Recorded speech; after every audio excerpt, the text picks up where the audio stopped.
Un saludo franciscano de paz y bien para todos ustedes en este día. Y qué alegría podernos encontrar en este noveno diálogo despierto.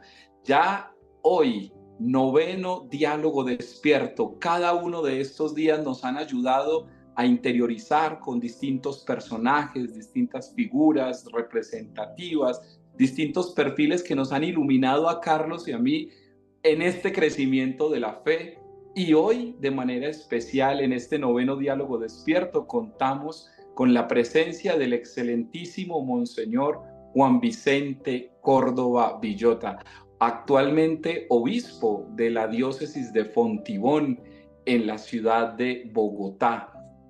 Monseñor, yo creo que Monseñor no necesita presentación porque lo conocemos muchísimo, no solo en medios audiovisuales, en la televisión, en redes sociales, sino también en su servicio que tuvo durante mucho tiempo en la Conferencia Episcopal Colombiana, también como jesuita, porque pues para muchos les cuento, él es jesuita.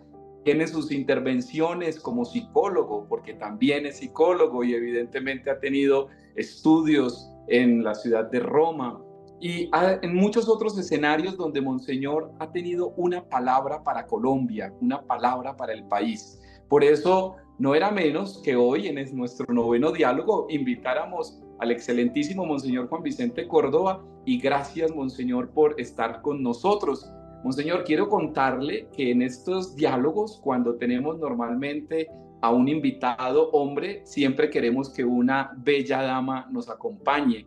Por eso el padre Carlos Andrés, que es nuestro moderador para el cuidado pastoral de las vocaciones, él y yo hemos tenido estos diálogos con distintas personas, y hoy nos acompaña de manera especial Manuela, que es una joven, una laica, que tiene un potencial espiritual enorme y que también ella seguro nos contará ahorita, también tiene una aspiración vocacional muy interesante en la que está profundizando y en total discernimiento.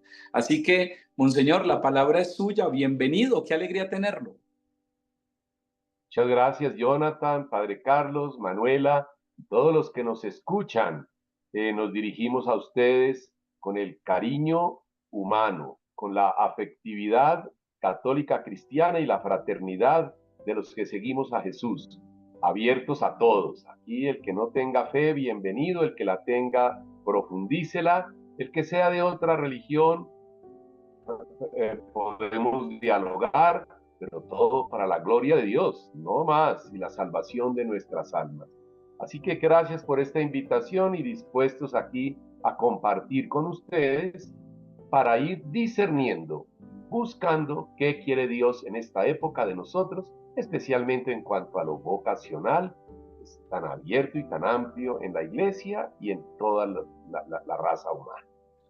Qué bueno, qué bueno. Carlos, imagínate, con obispo a bordo, ¿qué piensas? No, pues muy contento de verdad de estar aquí compartiendo este espacio, y de manera especial pues es algo que realmente toca de manera directa la responsabilidad del trabajo que la comunidad franciscana me ha delegado, y es en cuanto al tema de la pastoral vocacional.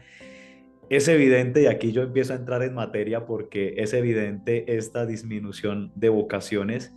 Y bueno, monseñor, no sé, algunos, he escuchado tantas perspectivas que llega un momento en el que uno dice, bueno, cada uno va a hablar desde la orilla en que se encuentra respecto al tema vocacional. Es muy difícil decir el problema vocacional, englobarlo concretamente a la vida religiosa, sí, y tratar de dar una respuesta como absoluta al respecto. Creo que es muy complicado darlo, sí, porque algunos lugares de pronto siguen habiendo vocaciones, en otros lados se experimenta incluso un aumento porque antes no entraba nadie, ya entran dos al menos. En otros lados, pues para quienes estábamos acostumbrados a que entraran 30, entonces decimos ingresan ahora 5. Entonces este tipo de situaciones, digo que es un panorama subjetivo en ese sentido, ¿no? Que quien no ha tenido la oportunidad de ser una comunidad numerosa, cualquier persona que le llegue ya es un número significativo. Pero bueno, frente a esto, monseñor, concretamente, en digamos que en la perspectiva de su misma experiencia, eh, esta crisis vocacional de pronto, donde la ha visto como una constante en sus experiencias personales, ¿sí? Quisiera como entrar en materia al respecto. Bueno, yo creo que la crisis vocacional no la podemos circunscribir y cerrar solo a eso. Es una crisis mundial de un cambio de época de la sociedad, de un cambio de antropología, de un cambio de cosmología, de un cambio de ética y moral, de un cambio de visión de Dios, de fe, de las realidades terrenas. Entonces estamos en un momento de lo que llamamos un eje bisagra de la historia. Hay una división muy marcada de época. Así como el Renacimiento en el siglo XV, XVI, hubo un cambio de época de Edad Media a Edad Moderna, donde cambió totalmente la visión de hombre, de Dios, de trabajo, de sociedad, de dinero, de negocios, todo cambió, se inventaron los bancos, fue otra cosa, y para bien y para mal, estamos en un cambio de edad moderna a edad posmoderna, y ni siquiera posmoderna, sino una edad que ya no le podemos tener un nombre, porque cada año, cada 6 meses cambia de nombre, que inteligencia artificial, que si hablamos de redes, bueno, de tantos nombres, que el metaverso, aquí ya casi no seguimos la pista de las cosas porque todo es muy rápido. Entonces, dentro de ese cambio de la historia, de la raza humana, del cosmos, se inserta el cambio de antropología, el cambio de sociología, y dentro de ese cambio del mundo está también la iglesia. Entonces hay un cambio de la manera de ser iglesia en esta época. Y dentro de esa manera de ser iglesia está el seguimiento de Jesús y ahí están las vocaciones.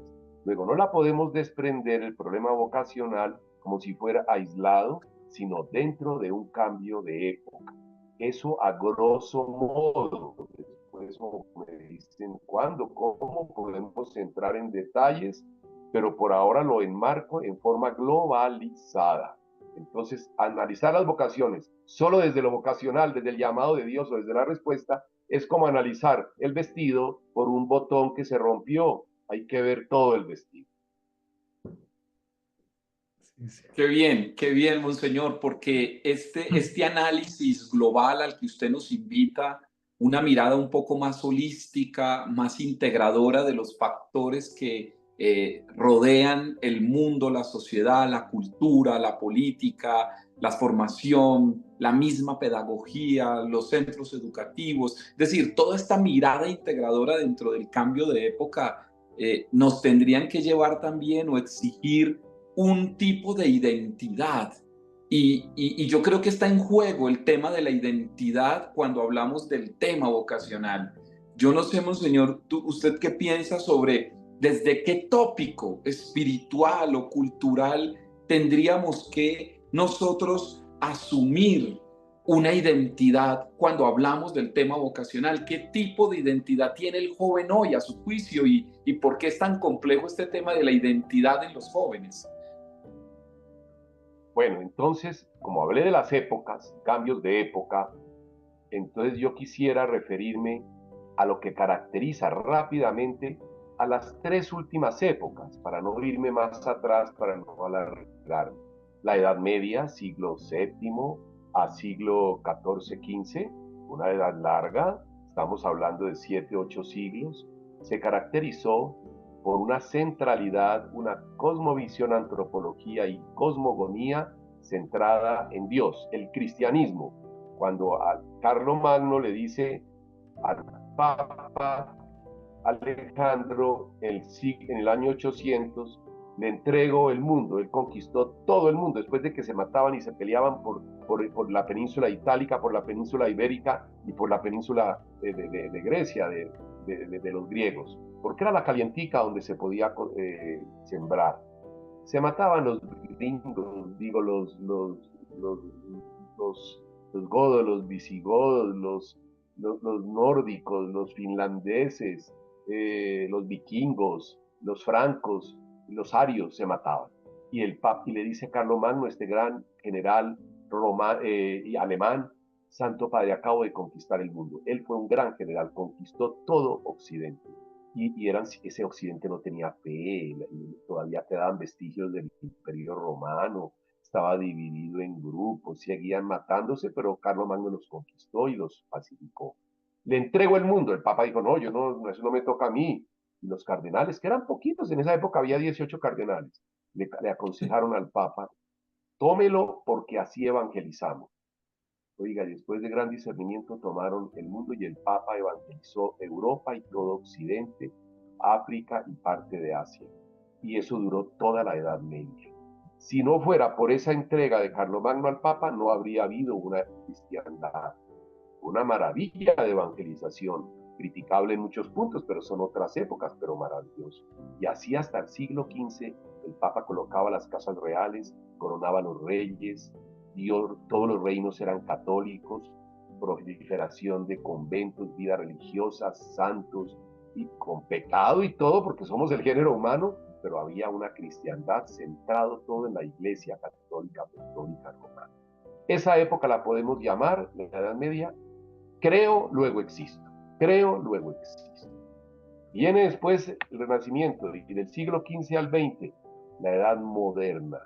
Viene una reacción, y en contra de esos 8 siglos de demasiada profundidad teológica y religiosa y centrada en la Iglesia Católica.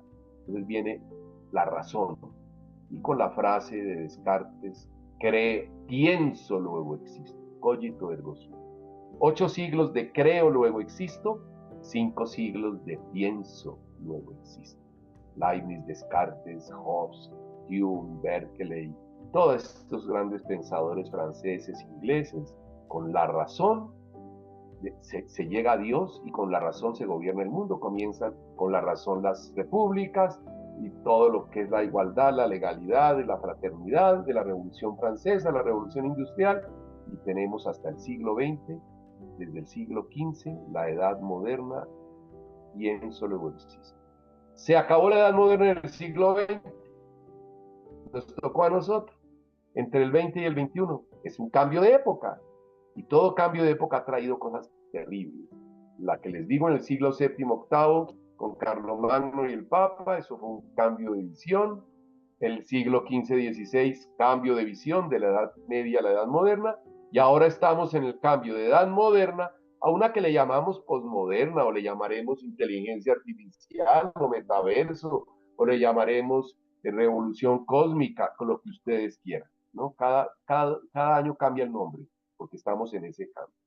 Entonces, la informática, estamos hablando de la ciencia, de la tecnología. Y ahora, ¿cuál es el nombre, la frase? Aquí va a venir todo el enclave de las vocaciones de la iglesia y todo. Siento, luego existo. Es el sentimiento el que manda. Ya no manda la fe, creo, luego existo, Edad Media. Ya no manda la razón, pienso, luego existo, Edad Moderna, sino que manda el sentimiento, la emoción, la sensación, la percepción, la pulsión, la compulsión. Que la psicología le da una sola palabra para integrar eso, que se llama la emoción, emotion. La emoción es todo eso: sentimientos, percepciones, pulsiones, compulsiones, deseos, instintos.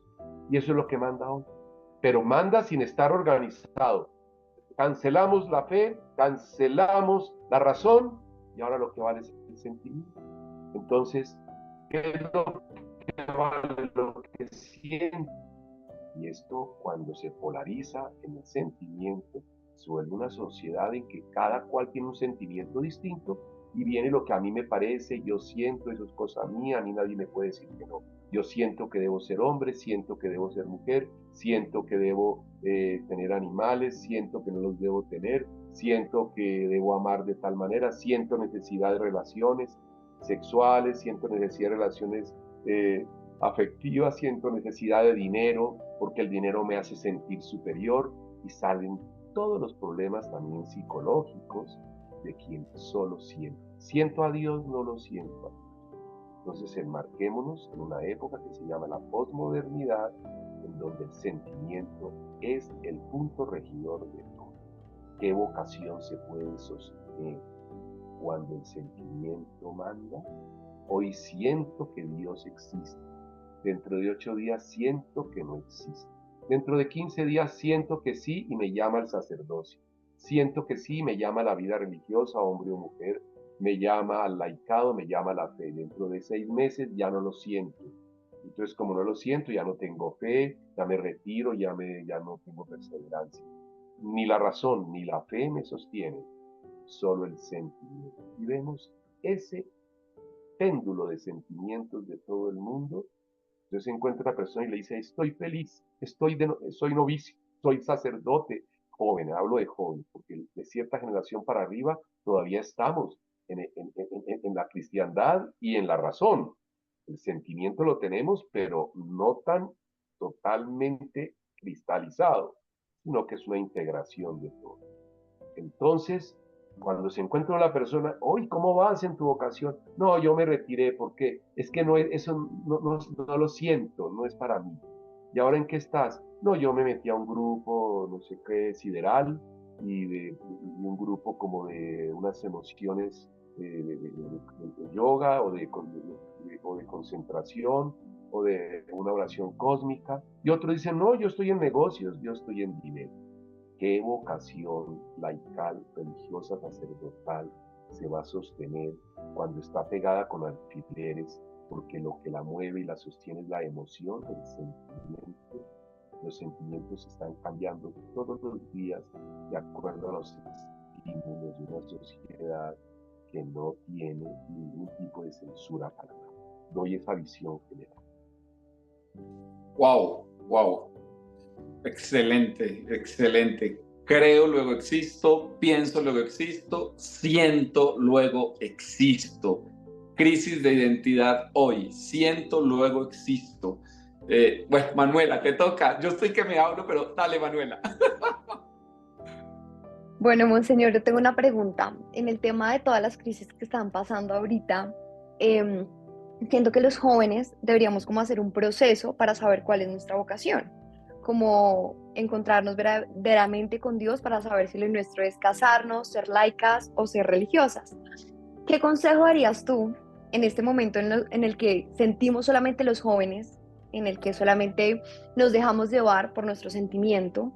¿Qué consejo nos darías a nosotros para hacer un proceso para saber cuál es nuestra vocación? Porque creo o veo que en este momento los jóvenes no sabemos cuál es verdaderamente nuestra vocación, o sea, no nos sentamos a pensar y a saber qué es lo que Dios quiere de mí, porque creo que si lo hiciéramos, sabríamos Dios qué quiere de nosotros y habría muchas más vocaciones. Pero como el mundo nos lleva tanto y el mundo nos quiere confundir y el mundo pues a uno le gusta, pues creo que eso es lo que nos confunde. Pero pienso que algo de los jóvenes en el corazón nos debe llevar a Dios que quiere de nosotros. Si pasara eso, creo que habría muchas más vocaciones. Bueno, entonces yo te digo, tu pregunta me permite continuar en el análisis que estaba haciendo. Entonces, hay que integrar el pensamiento, integrar la fe, integrar el sentimiento y la dimensión física también en torno a algo que lo integra. Primero integrar, porque hoy no se integra nada, solo estamos en el sentimiento. Pero la persona más madura integra también la fe e integra la razón. Y además de la razón, integra el sentimiento, pero en torno a qué se integra. Entonces, el primer consejo es, hay que escoger cuál es el núcleo integrador de mi vida. Si una persona, su núcleo integrador es la razón, entonces va a quedar Dios a un lado, lo integra cuando le conviene o no, y el sentimiento también va a quedar a un lado. Y todos son importantes, el sentimiento es importante, la razón es importante, lo físico es importante y la espiritualidad es importante. Una antropología integral. Si la integra el sentimiento, entonces es lo que estamos viviendo hoy.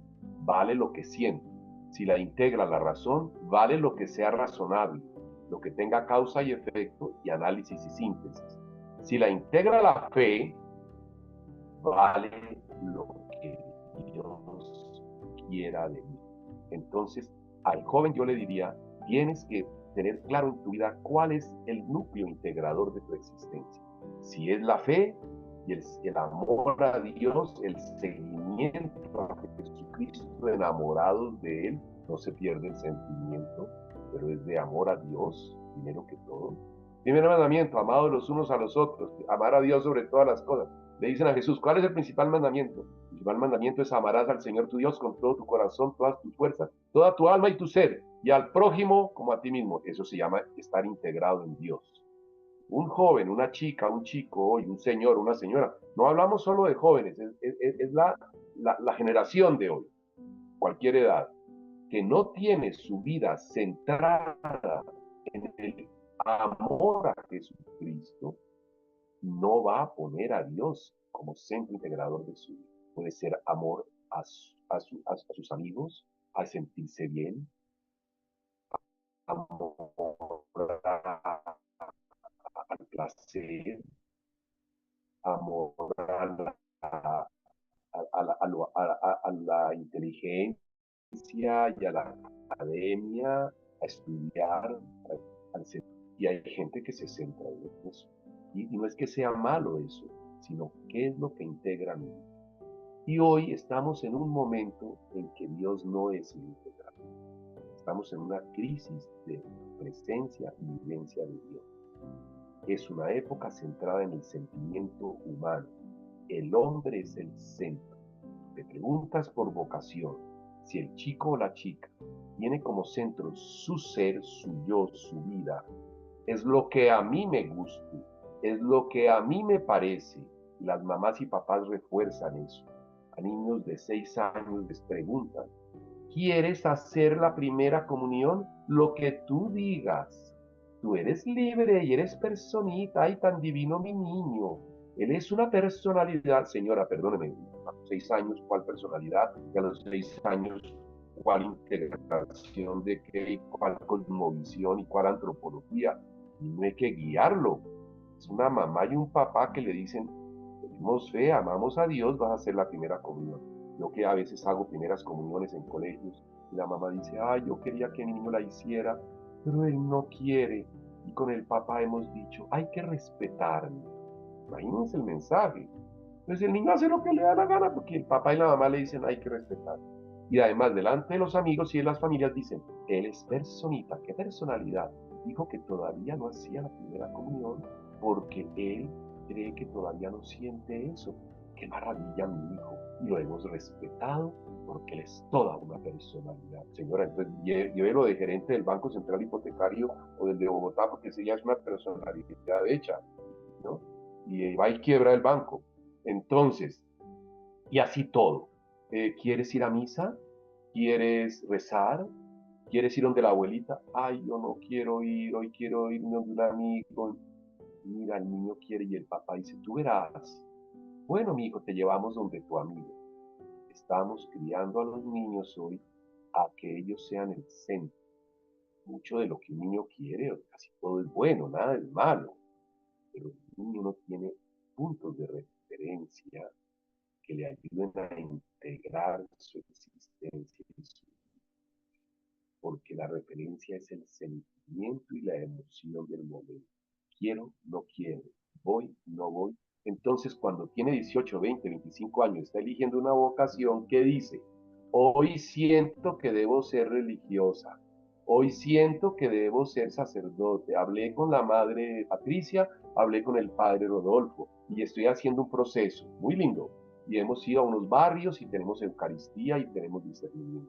Pero dentro de 6 meses ya no siente lo mismo porque ella vio a un chico que le gustó, él vio a una chica o le propusieron, fue a una fiesta, le está gustando y como lo que importante del sentimiento, ay no, yo quiero ahora es Rodolfo, yo quiero ahora es Ana María. Entonces, o quiero estudiar, o quiero viajar, o quiero mis amigos, o ya no quiero esta época mucho de Dios ni nada, sino de leer y de estar con mis amigos y de ir a fiestas, de ir a reuniones y de, bueno, lo que sea. Entonces, volvemos a lo que llamamos nosotros una relativización moral y ética que decía el Papa Benedicto. Se relativiza. ¿Cuál es la moral? La de cada cual. ¿Cuál es la ética? la de cada cual. Mi respuesta a ti con todo lo que acabo de decir es: estamos aquí solo y únicamente para hacer la voluntad de Dios, no nuestra. Y cuando hacemos la voluntad de Dios, nos planificamos. Pero el mundo de hoy nos dice que no, que hay que hacer la voluntad de cada uno, y lo refuerzan los profesores, lo refuerzan los psicólogos, lo refuerzan los sacerdotes y religiosas, lo refuerzan las papás y mamás. Entonces, ¿qué vocación tiene perseverancia? Y la del matrimonio. Se casa y al año ya no lo siente. No se casan, no quieren tener hijos, porque no sienten, no sienten. En eso estamos. Entonces me parece que falta una vida de unión con Dios, de amor a Jesucristo en su seguimiento y de absolutización de Dios en mi vida. Mi absoluto es Dios, y hoy todos somos relativos ante Dios. Primero Dios, después yo. Vea, Monseñor, me recordaba un poco en este momento, al hacer mención un poco de la perspectiva de la moral y también de los valores.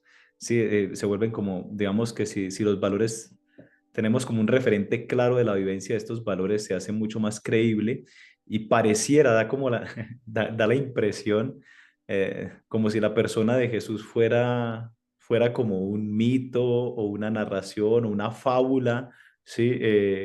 Donde cautivan un momento, pero como que para hoy en día como que, o sea, como que realmente transforme totalmente mi vida, encontrarme con Jesús, es un punto donde deja uno ahí como el interrogante, ¿no? Realmente encontrarme con Jesús sí genera una transformación de mi vida, y eso es lo que sucede incluso en la misma parte vocacional, ¿no? Pensaría que aquella persona que llega, se encuentra con Jesús, está dispuesta a dejarlo todo, y en ese dejarlo todo no solamente en un momento determinante, sino en su vida sabe reconocer que diariamente está dejando todo para entregarse a Él.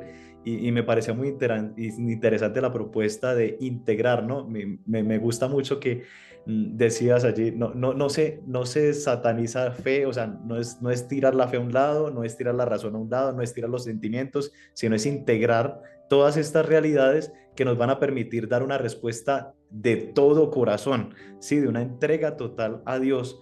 Y allí es donde realmente en esta experiencia de encuentro con Dios, creo que pues para mí a nivel personal ha sido muy significativo saber que soy hijo de esta época, y el ser consciente de la fragilidad que se experimenta, donde hoy quiero, mañana no. Cuando llega la crisis, pienso inmediatamente en eso. Yo digo, a ver, acuérdese, usted es hijo de esta época y hoy no está queriendo vivir esto. Sí, yo digo, por tanto, reconózcalo, ¿sí? Y empieza a funcionar la razón. Sí, en ese momento empieza a funcionar la razón, porque el sentimiento es que no siento las ganas de seguir, pero llega la razón y te dice, bueno, recuerda que eres hijo de esta época. O sea, el saber ubicar esto creo que ayuda demasiado. Pues a mí a nivel personal me ha servido, así sea para al menos decir ayuda, ¿sí? Al menos para decir ayúdenme que estoy confundido.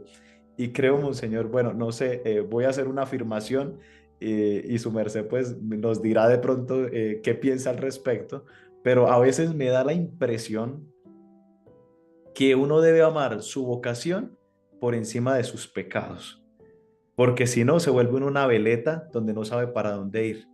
Entonces pienso, pues dejo allí como en el panorama esta afirmación, ¿no? De amar la vocación de forma tal que está por encima incluso de los mismos pecados o fragilidades humanas.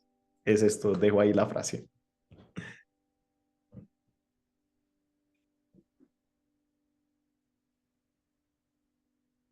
Miren, yo creo que el problema es que el joven, la joven, el señor, la señora, porque es la época, somos todos, que nos han vendido la idea y creemos que la felicidad está en una felicidad epidérmica de sentimiento y emoción.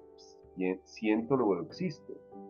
Como eso no responde y no da sentido, creo que el gran problema que estamos viviendo es una vida sin sentido, la dimensión de sentido que dice el filósofo Lonergan. Si le encontramos sentido a la existencia, haces maravillas, lo que quieras. ¿Y qué da sentido en la existencia? Da sentido a algo que trascienda una idea, que puede cambiar. De hecho, los filósofos cambian, las épocas cambian de ideas. sentimientos, emociones, sensaciones cambian. En otras épocas gozaban con un caballo lindo para ir de paseo a caballo de una ciudad a otra. En otras épocas la gran alegría era bañarse en un río. En otras épocas la gran alegría era participar de un buen banquete. En otras épocas era poder construir el pueblo, de hacer una casa en el campo. Hoy, ¿qué es la ilusión? Hoy es pasar chévere, pasar rico, emociones. Y como no encontramos y nos cansamos, porque nada nos llena, ¿qué nos llena hoy? Nada. Entonces buscamos cosas que llenen, como la droga, marihuana, cocaína, LSD, estas pastillas, o el licor, que también se puede conseguir fácil y ayuda a tener momentos de idealización, o también el sexo desenfrenado, que hoy es facilísimo. Hoy no hay ningún tabú, hoy no se trata de crear tabúes, ¿no? Sino que no hay ninguna talanquera, ninguna visión, ninguna moral, nada, todo es bueno, todo es perfecto. Sexo poquito, mucho, bastante, inter, contra, hacia, para, por, según, sin, so, sobre, tras. Es decir, todas las preposiciones caben en el sexo, tanto que se puede volver un hombre mujer, una mujer hombre, y eso ya es aceptado y hay que aceptarlo porque es la sociedad de hoy. Yo no estoy criticando, sino dando una fenomenología. Se puede la droga que quiera, mientras no le haga daño, dicen los psiquiatras y los médicos, ya que usted pierda las neuronas. Pero mientras la tenga, no importa, usted es ejecutivo, es papá, mamá, es joven, puede meter marihuana, pues, y está dañando sus neuronas, pero no, porque eso es lo que le gusta y lo que lo hace sentir bien. Puede tener toda clase de diversiones, de gustos. Pues a dónde hemos llegado, que el hombre no encuentra sentido a la vida, a la dimensión de sí. Porque en la Edad Media encontraban sentido en Dios, les faltaba razón y les faltaba sentido. Yo creo que ahí hubo también y por eso llegó a una crisis. La cristiandad tuvo una crisis, pero ese aspecto lo profundizaron mucho. La Edad Moderna, pura razón. Claro, llegó un momento en que en Europa hubo muchos suicidios con el existencialismo, Camus, Sartre, y llegó la razón a un punto que la vida, el hombre es un ser para la muerte, llegaron a decir, ese era el sentido, para morir, entonces se suicidaban, hay que morir porque no entienden. Hoy estamos diciendo el hombre es un ser para gozar, para pasar chéveres, para pasar nice play, para pasar a lo bien, como dicen hoy. Todo eso son términos que indican lo que se siente. Y lo que nos pide el Evangelio es que tenemos que centrarnos en un amor a Dios, en el seguimiento de Jesús, Dios hecho hombre, que es la revelación del Padre y no es inventado. Y ese seguimiento de Jesús trasciende al amor a los demás y le permite vivir aún una vida de plenitud en el amor a los demás. El sentido de la vida está amando. San Agustín dice, ama y haz lo que quieras. San Francisco, encuentra a Dios en todas las criaturas. San Ignacio de Loyola, a la mayor gloria de Dios. Y así vemos todos los santos y santas encontraron en Dios la plenitud. ¿Por qué?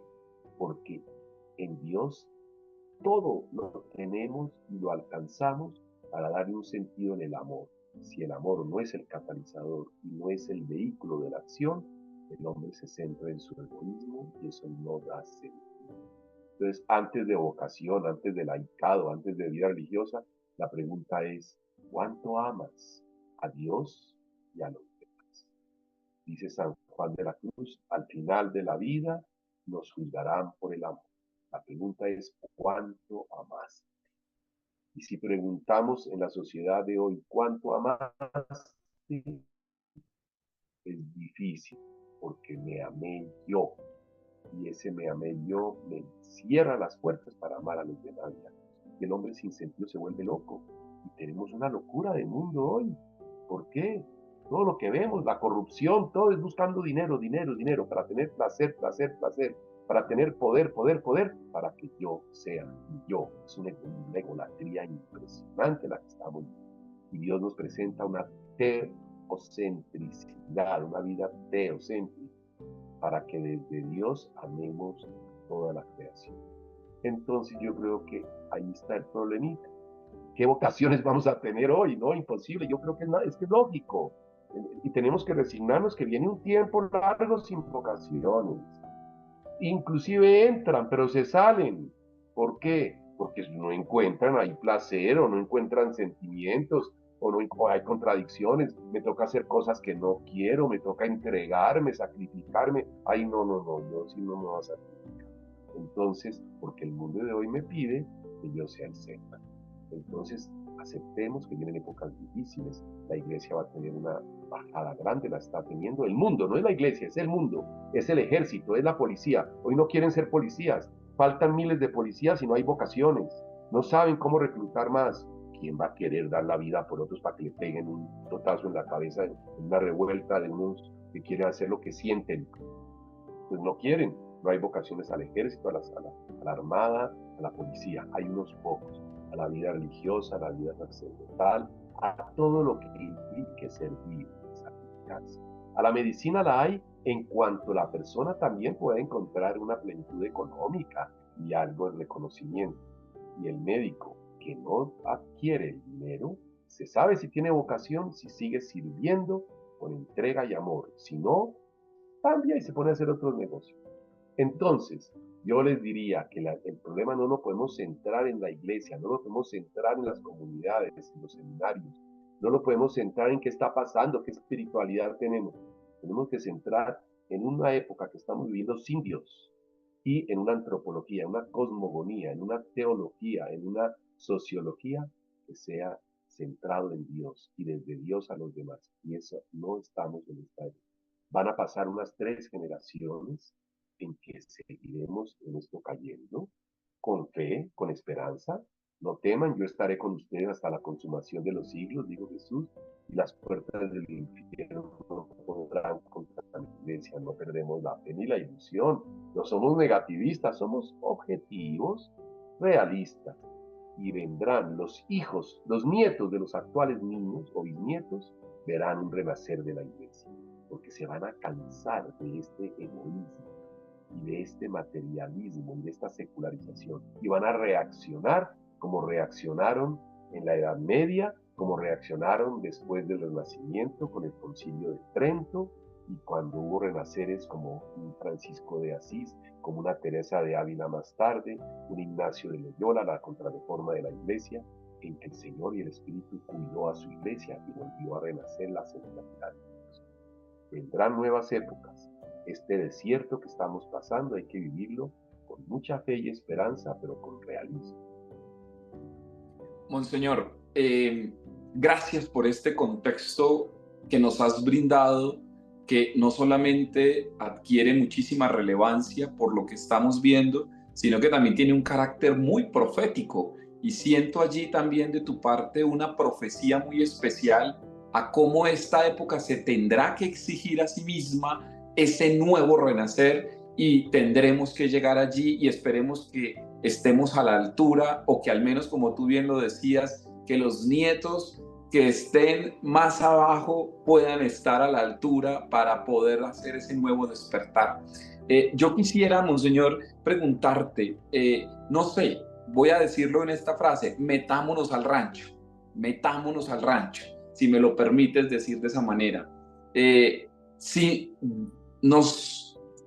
Si vemos con detenimiento y nos suscribimos dentro de las experiencias y vivencias de nuestra iglesia, especialmente de nuestros seminarios, comunidades religiosas, ambientes vocacionales, procesos de aspirantado, procesos de juniorados, procesos de formación al sacerdocio, etcétera.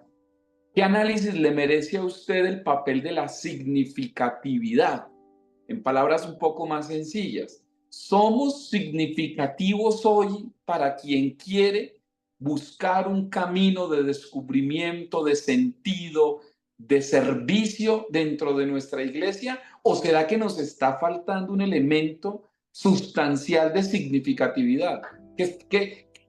Por eso digo, gracias por el contexto de época, maravilloso. Y plausible para tenerlo en cuenta. Incluso yo creo que Carlos está tomando fiel nota de cómo esta época nos está permeando.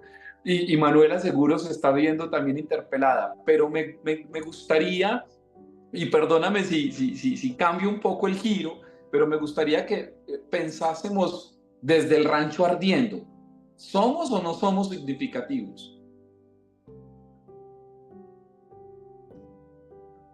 Muy bien, lo que pasa es que para ser significativos tenemos que ser significativos para Dios primero y para nosotros mismos. Que yo tenga la identidad clara y una identidad profunda que hunde raíces en el seguimiento de Jesús. Entonces, eso se llama la opción fundamental. Y la opción fundamental es cuando después de todos unos procesos de creación, de encuentro de las criaturas, de los demás, de buscar sentido a la vida, de espiritualidad, de psicología, de los problemas. Bueno, es que el pobre joven llega hoy con las familias deshechas, separados los papás, males ejemplos, problemas de un mundo que no le ha enseñado nada de fe ni de Dios. Las universidades hoy, por más buenas que quieran ser, muy difícil. Entonces, estos jóvenes, si no tienen una opción fundamental en un noviciado, en un aspirantado, en cualquier actividad o etapa de formación o en un proceso vocacional, si no los confrontamos al encuentro personal con Jesús y todo se queda en una emoción de vocación, emoción de vocación. Ah, yo quisiera ser sacerdote, yo quisiera ser religiosa, yo quisiera casarme. Ah, pues hace el curso de matrimonio. Ah, pues entra como al aspirantado, entra al noviciado. Bueno, o entra a un proceso que tenemos con unos jóvenes. Ah, yo quisiera conocer. Muy bien, todo eso muy bien. Pero si esto nos lleva a un encuentro personal con Jesús para hacer una opción fundamental, todo queda pegado con alfileres porque la emoción la va a ganar después. Entonces, significativos somos cuando nosotros mostramos con nuestra vida y nuestro diario vivir y nuestra manera de hablar, actuar, gesticular, reír, decir, conversar, trabajar, coherencia, perseverancia, que primero es Dios y después todo lo demás. Que el amor a Jesucristo es inquebrantable y no lo negocio por nada. Y cuando intentan que yo negocie y no negocio, eso es significativo. Qué bueno ser así como es. Qué bueno es ser así como esta. Pero voy a decir algo sin juzgar a nadie. Pero si sacerdotes, obispos, religiosas, religiosos, novicios, filósofos, juniores, lo que quieran, hermanas, padres, matrimonios católicos, laicos, no damos testimonio de significación de nuestra propia vida y de coherencia de amor a Dios y a los demás y de perseverancia, nadie da lo que no tiene. ¿Cómo la gente va a seguirnos así?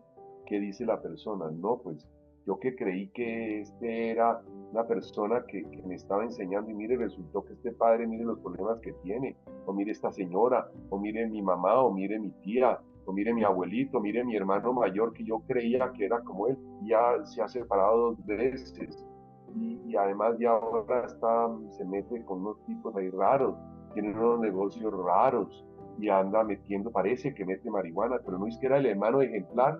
Ahí está el problema, que los jóvenes hoy no encuentran significación, pero no en los religiosos, en todo el mundo. Miren la política.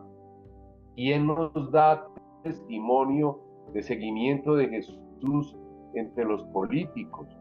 Que uno diga, ay, qué maravilla este señor, esta señora, porque ama a Dios sobre todas las cosas, no se unta de la corrupción y es capaz de retirarse, de renunciar, por no mezclarse ni untarse con problemas que le ofrece el mundo y la política o el Estado o lo que sea. De cualquier partido, no me estoy fijando en ningún partido. Y así en el banco, y así en los trabajos, y así en la sociedad. Entonces dice uno, aquí lo que vale es ganar dinero y lo que vale es tener placer. Lo demás son puros cuentos. La significación la damos con el testimonio diario, por años, por meses, por lustros. Cuando un joven, una joven ve, pero un testimonio tiene que ir con dos palabritas, con claridad y caridad. Personas que dicen la verdad, hablan la verdad, viven la verdad, pero la tienen con caridad, con amor. El que no juzga a nadie, el que no condena a nadie, con su testimonio anuncia a Jesús.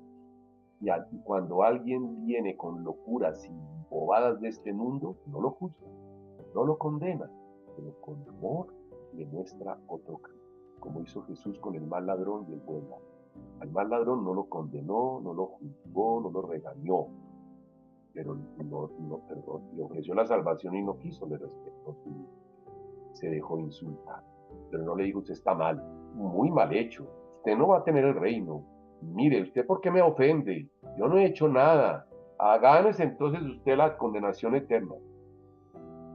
Le ofreció y le volteó la cara. Y el otro le dijo con humildad: Señor, qué pena este hombre, todas las fechorías que hicimos y cómo te trata. Yo no soy digno de ir a la gloria. Acuérdate de mí un ratico cuando estés allá, eso me basta. Hoy mismo estarás conmigo. Él entró a decirle: bueno, mira, moralmente tienes como 58 asesinatos. También tienes éticamente un problema de falsedad y además nos robaste al arca de nosotros los apóstoles. Cuando íbamos, nos robaste una vez el fiambre y además andas ahí con unas mujeres. No, hoy mismo estarás conmigo en el paraíso. Fue tal el amor, pero la claridad fue muy grande. Quedó claro cómo son las cosas. No juzgó ni condenó, pero con amor lo convirtió y lo salvó.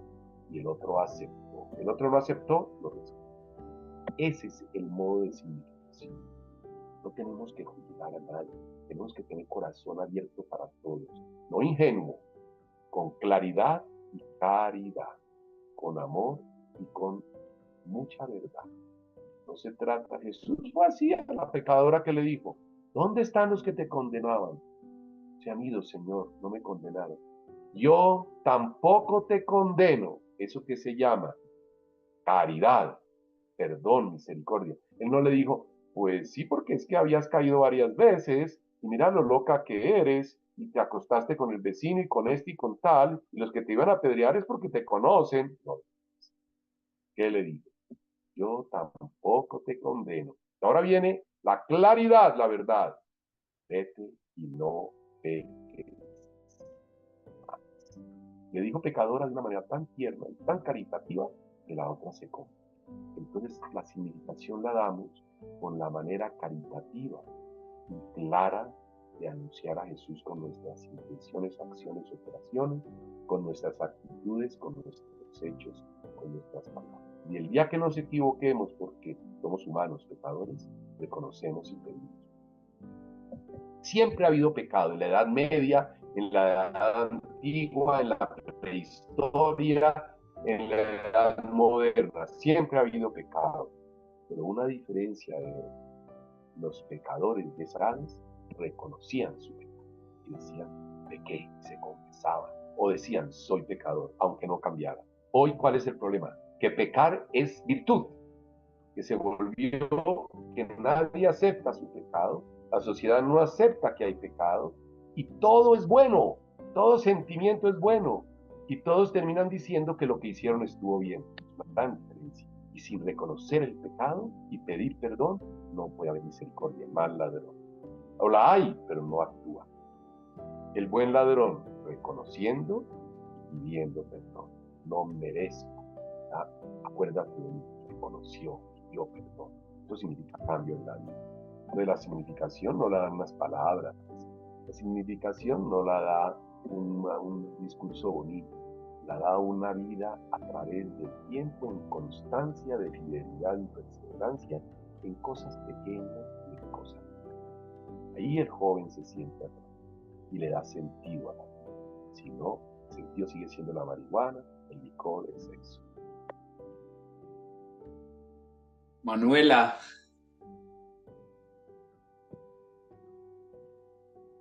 Monseñor, pues lo que has dicho, siento que tienes toda la razón, porque a veces nosotros corregimos de una forma muy señaladora, como muy de acusar a las personas.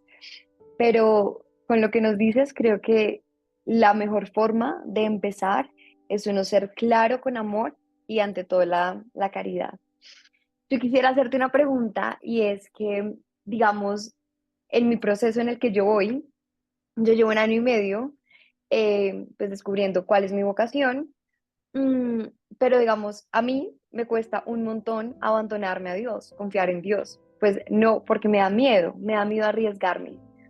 Yo sí quisiera pedirte un consejo y es, uno cómo hace para hacer la voluntad de Dios, porque a veces no sabemos cuál es la voluntad de Dios. Puede que Dios quiera, un ejemplo, que yo me casara y tener una familia en Dios, que predique, o puede que Dios me quiera de laica consagrada para servirle a Él, o de religiosa.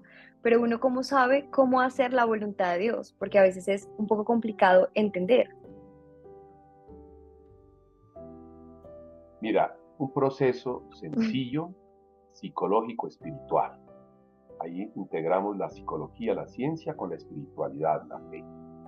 Primero, el primer paso que hay que dar es que cuando yo voy a ver qué quiere Dios de mí, debo primero descubrir y detectar mis afectos desordenados. Si yo voy a tomarme una pastilla para el dolor de cabeza, lo primero que, antes de ver qué pastilla, debo ver qué tengo. El desorden mío, ¿cuál es? Si es el estómago, si es una vértebra, si es un problema neurológico, si es un problema de migraña, si es un problema de apendicitis. Entonces, descubrir mis afectos desordenados, es decir, un diagnóstico de qué me pasa. Porque si yo me pongo a tomar pastillitas, resulta que tomé para el hígado y era para la cabeza, tomé para la espalda y era para el páncreas. Entonces, hacer un diagnóstico de mis afectos de desorden, primer paso, psicológico espiritual, es decir, cuál es mi desorden, digámoslo en términos espirituales, cuál es mi pecado, digámoslo en términos psicológicos, cuál es mi inmadurez, cuál es mi neurosis o cuál es mi psicosis psiquiátricamente, y descubrir qué me pasa, cuál es mi diagnóstico. Soy una persona que solo goza con placeres, soy una persona que solo goza si tiene emociones intensas, si logra salirse de la realidad y tener un sexo de una manera que la persona sienta la subliminidad. Entonces haga un diagnóstico de sus afectos. Después de que acepta que tiene afectos desordenados, cuál es mi pecado, cuál es mi debilidad, por dónde es que yo fácil rechazo a Dios y a los demás. Pecados, el que sea, sencillito, pequeñito, grande, pequeño, lo que sea. No hablemos solo de droga ni de nada, de egoísmo, de soberbia, de un poco de orgullo, de acaparar, de ser duro con los demás, en fin, o de orar poco, de no tener en cuenta a Dios como algo fundamental. Hago mi diagnóstico. Segundo, busco, busco qué quiere Dios con ese diagnóstico. El Señor quiere que yo deje de ser centro de mi vida, que yo todo el día estoy buscándome a mí mismo. Y el que no acepta lo que yo diga, ese queda excluido. Y si lo aceptan, a ese sí, yo domino a los demás. Me gusta que se haga mi voluntad. Eso no es droga, eso no es sexo, eso, pero es una soberbia terrible. Entonces busco. ¿Qué busco? ¿Qué busco? La voluntad de Dios. ¿Qué quiere Dios de mí? Una vez que hago mi diagnóstico, ¿qué quiere de eso? Voy al médico, doctor, mire, me duele aquí, me duele allá, me duele acá. Y él me dice, tiene flebitis y tiene un problema en el páncreas. Doctor, ¿qué hago? Busco la voluntad de Dios. Y la encuentro. Lo que tiene que hacer es que tenemos que hacer una cirugía de la vesícula, porque tiene unos cálculos. Bueno, doctor, entonces encontré la voluntad de Dios. Y la tercer paso, poner en práctica. Doctor, ¿cuándo me opera? El 8 de mayo, aquí estaré. Hágase estos exámenes y le voy a sacar esto. Si esa persona no acepta el primer paso, no hace diagnóstico y acepta su situación, menos va a buscar, menos va a ir a exámenes, menos va a ir donde el médico, menos va a pedir una cirugía y menos se la va a dejar. Acá tenemos que reconocer y aceptar nuestras realidades humildemente ante Dios. Una vez que reconocemos humildemente las realidades, como Zaqueo al bajarse del árbol reconoció que era un pecador, como Mateo que era un recaudador de impuestos, y el Señor le propone una nueva vida, y cambian, ¿no? Y se ve los frutos. Yo entonces le digo al Señor, pues ya descubrí el diagnóstico de mi pecado, de mis afectos desordenados. ¿Y ahora qué quieres para mí, Señor? Primero es ordenarme. Pues me va a ordenar mi vida cristiana, mi oración, mi fe, mi testimonio, dejar afectos desordenados que me hacen daño, organizar mi vida, cuáles son los absolutos, las prioridades. Y después, encontrar esa voluntad, el Señor me pide un laico en la iglesia, sin casarme, en soltería, pero en castidad. Pero yo me aguanto y puedo esa castidad porque yo ya encontré a Jesús. Encontré la perla preciosa perdida, encontré la moneda que se me había perdido y vendí todo, como dice el Evangelio, para comprar el terreno donde está la perla preciosa. Dejo todo, me pide ser laico, soltero o soltera. No, me pide ser laico en matrimonio. Bueno, entonces, busca la persona que me va a ayudar a ser fiel, que van a ser un hogar católico según la ley de Dios, en fidelidad. Pero es que hoy se casan y tienen otras y tienen otros, y es un relajo, o se descasan y rompen, ni se casan por la iglesia, no quieren tener hijos. Entonces, no, lo voy haciendo según lo que el médico me va diciendo. Y el Señor a quien yo amo, en ese caso yo amo al médico que me va a dar la salud, amo a Jesús que me va a dar la salud espiritual, y hago lo que Él me pide. Y después de eso, lo llevo a poco en práctica. No, me pide ser religiosa. Toda vocación implica sacrificio total, toda. Si tú estás con miedos, nunca se te van a quitar. Y el día que quieras casarte, vas a tener miedo. Y el día que quieras tener un hijo, vas a tener miedo. Y el día que quieras ser religiosa, vas a tener miedo. Y el día que yo quiero ser sacerdote, voy a tener miedo. Porque toda opción implica renuncia. Toda opción por Jesús implica relativizar todo lo demás y absolutizar solo la voluntad.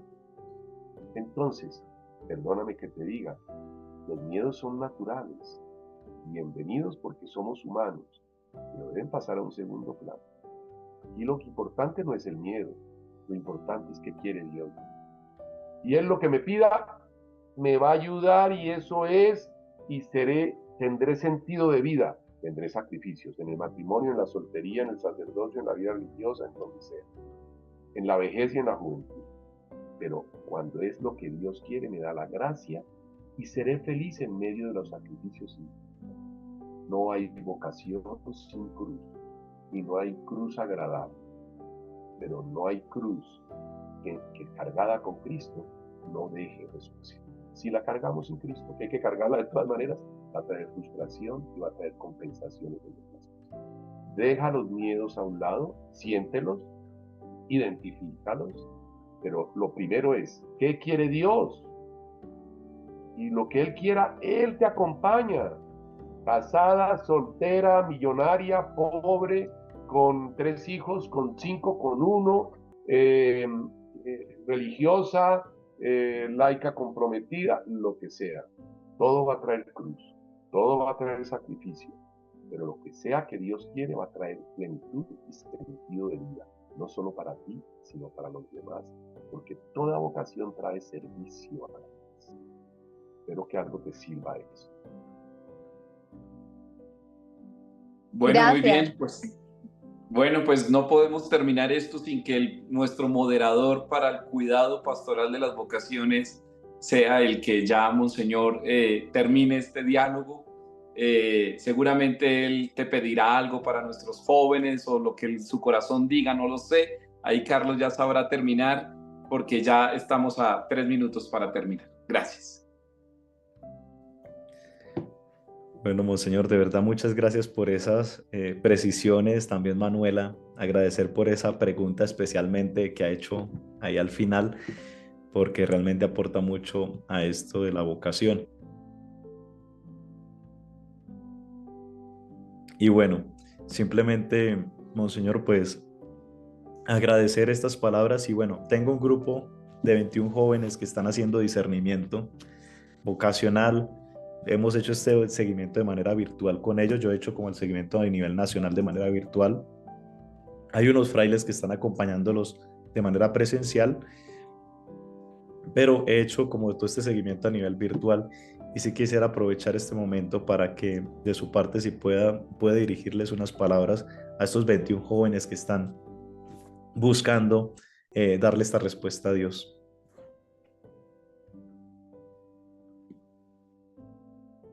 Pues con muchísimo gusto me dirijo entonces a ustedes, queridos jóvenes, que están en este proceso vocacional con los frailes menores franciscanos, que yo creo que es una vocación específica en la iglesia.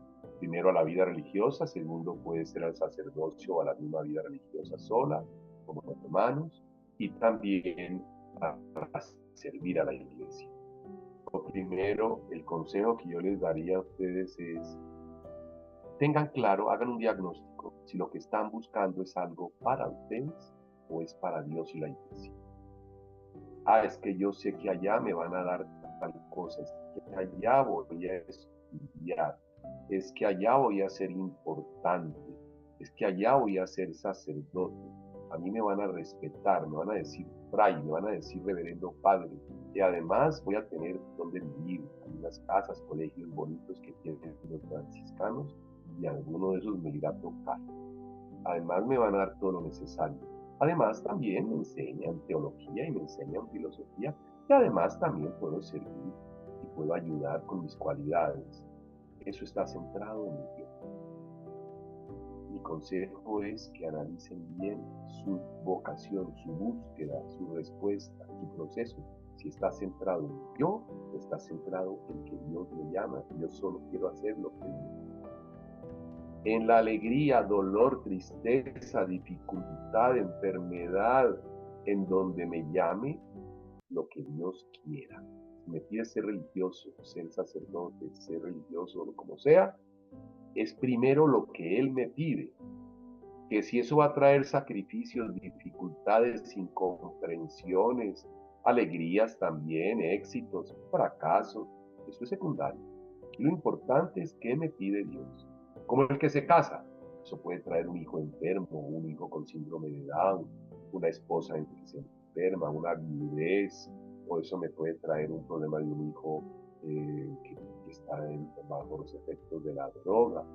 Pero yo lo primero es que Dios me pide el matrimonio, voy a hacer un hogar según el de Nazaret, donde voy a ser fiel a mi esposa y a mí, haremos una iglesia doméstica, con hijos sanos o enfermos, con hijos con fe o sin fe, siempre llevándolos a Dios y dando testimonio.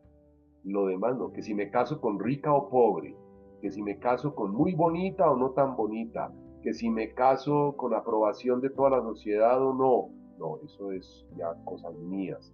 Es qué quiere Dios, con quién quiere que me case esta persona. Tenemos fe, yo creo que haremos un hogar y vamos a tener unos hijos y hacer un hogar. Lo mismo en la vida religiosa. Pues yo les aconsejo, pregúntense de fondo bien, cada uno y ante Dios, y ayudado por sus acompañantes, ¿qué es lo central de esta vocación? ¿Lo que yo busco para mí o lo que yo busco para darle gusto y agradecerle a Dios y hacer lo que Él me pide? Si no es lo de Dios primero, no sigan. Busquen primero por fuera, quédense, estudien algo y maduren su fe y maduren la vocación. Pero no vayan a ingresar si no es por amor y obedecer a la voluntad de Dios primero que todo. A veces van juntas, primero la voluntad de Dios y también me gusta, también me siento bien viviendo en comunidad, me gusta el carisma de San Francisco, me gusta, bueno, eso está bien, pero eso viene supeditado primero a qué quiere Dios. Opción fundamental por Jesús, por ahí va, y esto a los acompañantes es muy interesante de detectar. Yo fui encargado de vocaciones en la Compañía de Jesús muchos años y este era un punto que para mí era muy importante en los grupos que yo tenía de vocacional. Bueno, gracias, Monseñor, por este espacio tan generoso de su tiempo, generosidad de su palabra, generosidad en su experiencia y generosidad en sus exhortaciones. Creo yo que los primeros que quedamos servidos fuimos nosotros. Y sé que sus palabras van a servir a muchas personas, pero fundamentalmente a nosotros. Y me llamó muchísimo la atención el tema de la absolutización de la persona de Dios, porque no podemos seguir generando un relativismo y